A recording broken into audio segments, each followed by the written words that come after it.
ഇതെന്താ ചെയ്യുന്ന നാടുന്നേ? കുടിച്ചിട്ടുണ്ടോ? ഒരു സമാധാനം കിട്ടാൻ വേണ്ടി. ഇതെന്ത് പറ്റി? എന്തിനിങ്ങനെ വിഷമിക്കുന്നേ?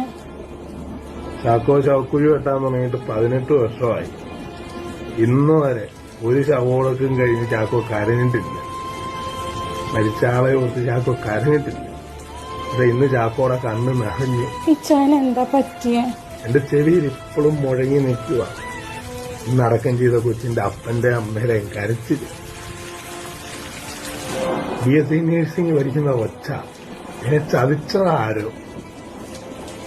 കവം കറന്നു എന്താ പറ്റിയ?